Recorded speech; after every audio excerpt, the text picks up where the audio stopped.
سیدنا امام حسن بصری رحمۃ اللہ علیہ فرماتے ہیں کہ اللہ کی قسم، قرآن سے بڑھ کر کوئی دولت نہیں اور اس کے بعد کوئی فاقہ نہیں۔ یعنی جو بھی قرآن پڑھنے والا ہے اس کے ہاں کبھی فاقہ نہیں ہوتا۔ تو یہ کیسے ممکن ہے؟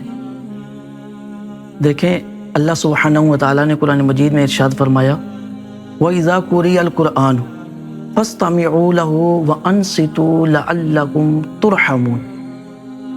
فرمایا کہ جب بھی قرآن پڑھا جائے تو خاموشی کے ساتھ مکمل توجہ سے سنو۔ کیوں؟ لَعَلَّكُمْ تُرْحَمُونَ، تاکہ تم پر رحم کیا جائے۔ تو اب اگر اس میں تھوڑا غور کریں نا تو ایک چیز معلوم ہوتی ہے کہ جو بھی بندہ قرآن کو غور سے سنتا ہے اللہ اس پر ضرور رحم فرماتا ہے۔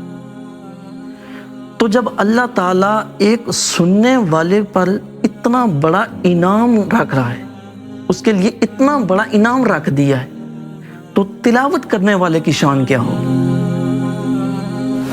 اب دیکھیں، میگنٹ کا کیا کام ہوتا ہے؟ میگنٹ کا کام لوہے کو کھینچنا ہوتا ہے۔ تو جس طرح میگنٹ لوہے کو کھینچتا ہے نا، اسی طرح قرآن رب کی رحمت کو کھینچتا ہے، یعنی رب کی رحمت کو کھینچتا ہے۔ تو جہاں بھی قرآن پڑھا جاتا ہے وہاں رب کی رحمت نازل ہونا شروع ہو جاتی ہے۔ تو کیا کہتے ہیں آپ؟ جس دل اور جس گھر میں قرآن پڑھا جا رہا ہو اور رب کی رحمت نازل ہو رہی ہو تو وہ کبھی محروم ہو سکتا ہے؟ نہیں، کبھی بھی محروم نہیں ہو سکتا۔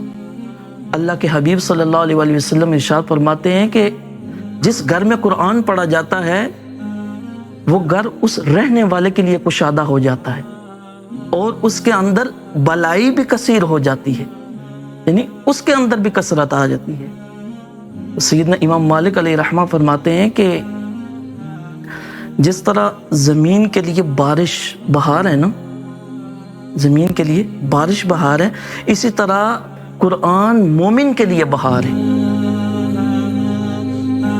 تو یاد رکھیں، جب بھی گھروں میں خزاں آ جائے یا دل بے چین ہو جائے تو قرآن کو اٹھا کر پڑھ لیا کرو، اللہ بہاریں عطا فرمائے۔ ہم اپنا چین کس چیز میں تلاش کر رہے ہیں جبکہ رب نے چین کس چیز میں رکھا ہے؟